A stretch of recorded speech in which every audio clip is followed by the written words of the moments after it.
খেয়াল করতেছি আমি দেখতেছি আর কি, মানে এটা আপনি দেখবেন, এভাবে দেখবেন, প্রয়োজনে সমস্যা কি, এভাবে দেখবেন, এভাবে নেওয়ার পরে এটা খেয়াল করবেন। যদি এটা হেড থেকে যাবে, আমি একটু দেখাই দিই। এখন তো লুজ আছে, যাচ্ছে না, টাইট আছে। এই যে ফিডব্যাক উঠাইছি, তাহলে এটা টাইট দিয়ে দিলাম। এটা এখান থেকেও করা যায়, ফিডব্যাক আপ ডাউন এখান থেকেও করা যায়, এখান থেকেও করা যায়, এখান থেকে সামনে পিছে, মানে সামনের দিকে একটু আপ ডাউন উঁচা নিচা করা যায়, এখান থেকে পুরোটাই উঁচা করা যায়। হ্যাঁ, এটাও করা যায়, এটাও করা যায়। তো এখান থেকে করলে শুধু এটা মিডিল করবেন, আর টান বাড়াইতে হলে এটা পুরোটা এখান থেকে নেবেন, তাহলে ওই মেন শেপের থেকে এটা পুরোটা কাজ করবে। আচ্ছা, তাহলে ধারণা ক্লিয়ার এখান থেকে? এখানে আরেকটা জিনিস আছে, এটা হচ্ছে যে এখানে দেখেন দুটো স্প্রিং কাজ করতেছে। আমি এখন নিচ থেকে শেষ করে চলে যাব। এই স্প্রিং যদি খুলে যায়, ভেঙে যায়, কিভাবে কি করবেন, কিভাবে বুঝবেন যে আমার এটা হঠাৎ করে কাজ করে না। এটা যারা কাজ করে কিংবা কাজ করতে অভিজ্ঞতা অর্জন করে, তখন দেখবেন যে আপনার অটোমেটিকলি হাতে এখানে চলে যাবে। এটা যখন কাজ করবেন হাতে এখানে চলে যাবে। তাহলে এখানে দেখবেন এই স্প্রিং, এখানে স্প্রিং দেখলে বোঝা যায় এখানে একটার সাথে আছে, আর এটা আছে উপরেটার সাথে। আমি ব্যাক কভার খুলে দেখাই দেবো। এটা দুটা কাজ, একটা হচ্ছে ভিতরে একটা আছে, এটা হচ্ছে এটা হচ্ছে এটা, আর ওইটা হচ্ছে ভিতরে আর একটা আছে ওইটা।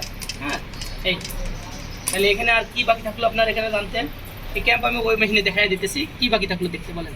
এই যে এটা সম্বন্ধে জানা আছে, এটা এটা এটা শুধু তেল উঠতেছে না, ওখানে খেয়াল রাখবেন। এখানে যদি পুলিশ চালানোর কারণে তেল না উঠে, এই 1 2 3 এটা খুলবেন। খোলার সময় একটা জিনিস মনে রাখবেন, খোলার সময় খেয়াল রাখতে হবে। যদি আপনি খোলার সময় খেয়াল রাখতে না পারেন, তাহলে আপনি জিনিসটা কখনো সাকসেসফুল হতে পারেন। অনমনোযোগী খুললাম, মন চাচ্ছে খুলতেছি, কিন্তু লাগানোর টাইমে আমি বুঝতেছি না।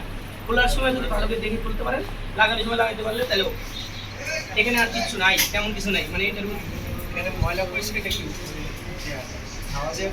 না, এই যে দেখেন এখানে 3টা স্ক্রু আছে, অয়েল পাম্প, পুরাটাই অয়েল পাম্প। এখানে 3টা স্ক্রু আছে। এখানে খোলার সময় বুঝতে হবে যে আমি কীভাবে খুলতেছি। এখানে একটা সুন্দর একটা ওএস সিস্টেম আছে, আমি আপনাকে দেখাই। আপনার মনে হচ্ছে এভাবে টান দিলে খুলবে না? এই দেখেন আমার হাত, দেখেন আমি এভাবে দেওয়ার পরে লক হলো। আমি ইচ্ছা করলে এভাবে খুলতে পারতেছি না, কারণ এটা ব্যান্ড।